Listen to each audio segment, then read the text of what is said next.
أعوذ بالله من الشيطان اللعين الرجيم بسم الله الرحمن الرحيم الحمد لله رب العالمين الصلاة والسلام على أشرف الأنبياء والمرسلين وخاتم النبيين بالقاسم محمد وعلى أهل بيته الطيبين الطاهرين المعصومين ولعنة الله على أعدائهم أجمعين من الآن إلى قيام يوم الدين أما بعد.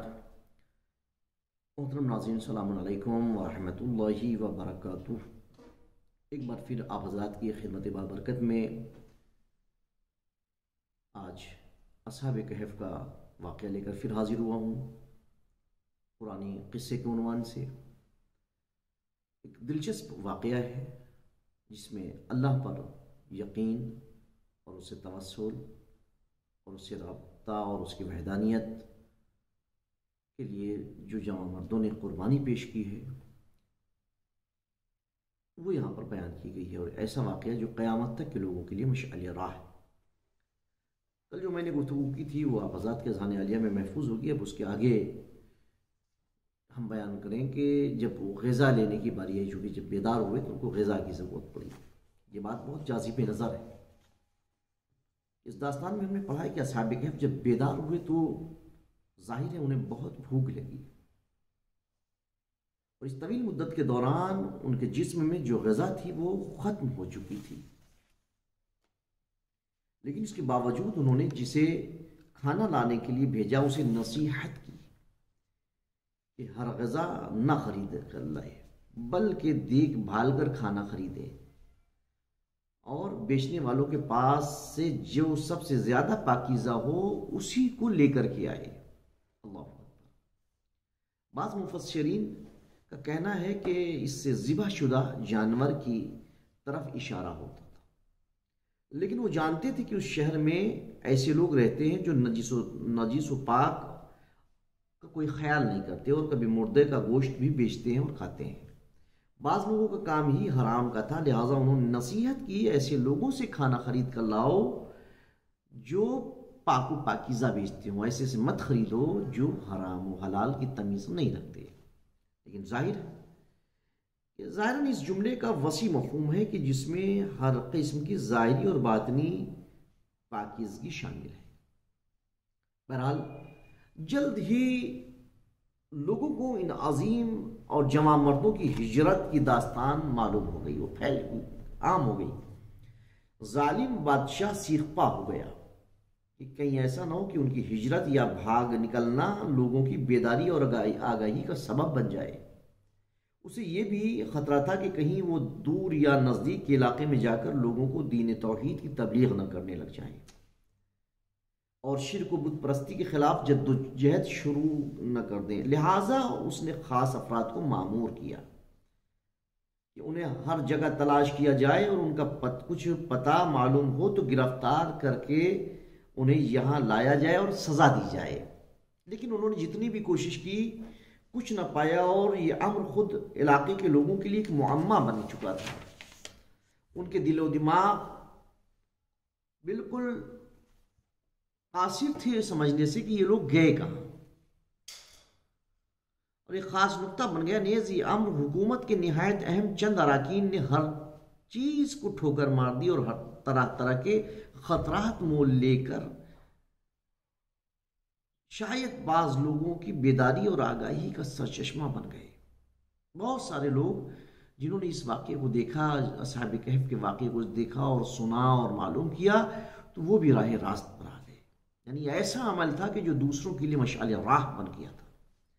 اب کیا ہوا جب سامان خریدنے والا آگے گیا، اس کے بارے میں سامان خریدنے والے پر گزری کیا، کیونکہ بہرحال ان افراد کی حیران کن داستان ان کی تاریخ میں ثبت ہو چکی تھی اور ایک نسل سے دوسری نسل کی طرف منتقل ہونے لگی، اور اس طرح صدیاں گزر گئی تھی. 300 سال ہو چکے تھے. تو یہ غذا لینے کے جو شہر آیا، وہ شہر میں داخل ہوا تو اس کا منہ تعجب سے کھلا کو کھلا رہ گیا. وہ شہر کی عمارتوں کی شکل و صورت تمام تبدیل ہو چکی تھی.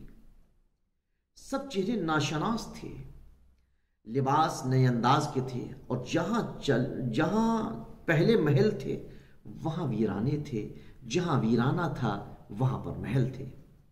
شاید تھوڑی دیر کے لیے اس نے سوچا ہو کہ ابھی بھی میں نیند میں ہوں اور یہ جو کچھ دیکھ رہا ہوں سب خواب ہے۔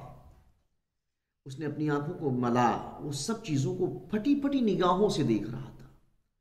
اس نے سوچا یہ کیسی حقیقت ہے کہ جس پر یقین نہیں کیا جا سکتا۔ اب وہ سوچنے لگا کہ وہ ایک دکان میں آیا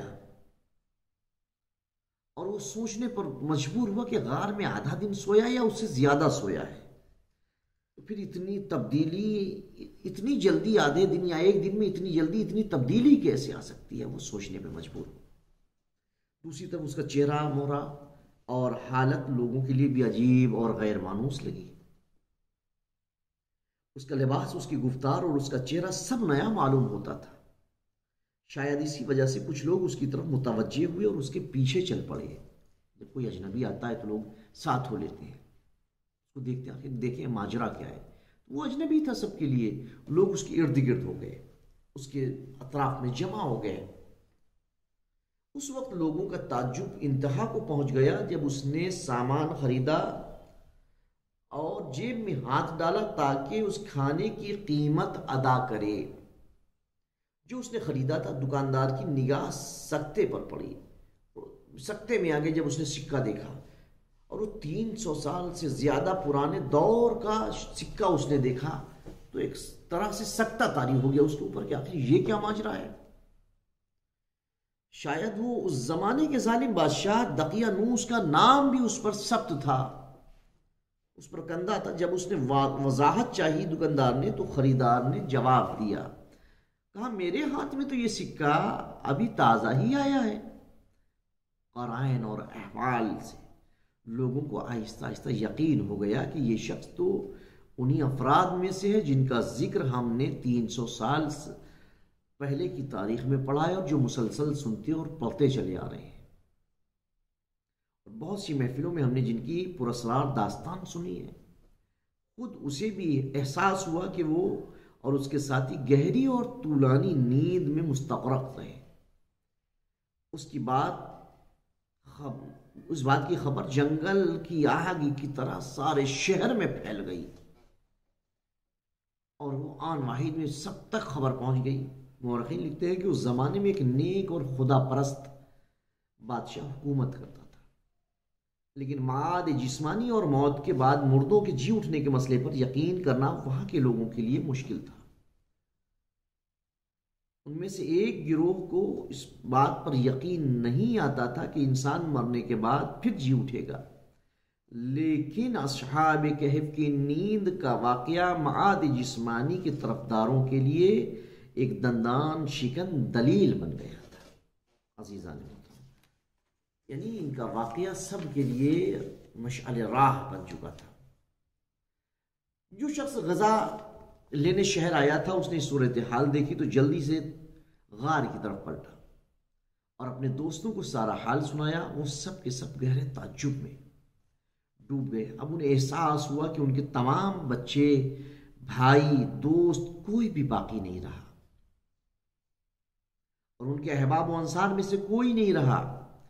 ایسے میں ان کو یہ زندگی بہت سخت اور ناگوار لگی، لہٰذا انہوں نے اللہ سے دعا کی کہ اس جہان سے ہماری آنکھیں بند ہو جائیں اور ہم جوار رحمت حق میں منتقل ہو جائیں۔ ایسا ہی ہوا، اس دنیا سے انہوں نے آنکھیں بند کر لی اور ان کے جسم غار میں پڑے تھے، لوگ ان کی تلاش کو نکلے۔ اس مقام پر معاد جسمانی کے طرفداروں اور مخالفوں کے درمیان کشمکش شروع ہو گئی۔ مخالفین کی کوشش تھی کہ لوگ اصحاب کہف کے سونے اور جاگنے کے مسئلے کو جلدی بھول جائیں، لہٰذا انہوں نے تجویز پیش کی کہ دروازہ بند کر دیا جائے غار کا تاکہ وہ ہمیشہ کے لیے لوگوں کی نگاہوں سے اوجھل ہو جائے۔ لیکن وہ لوگوں کو خاموش ہونے کے لیے کہتے تھے کہ ان کے بارے میں زیادہ باتیں نہ کرو، ان کی داستان اسرار آمیز ہے، ان کا پروردگار ان کی کیفیت سے زیادہ آگاہ ہے، لہٰذا ان کا قصہ ان تک رہنے دو اور انہیں کے حال پر چھوڑ دو۔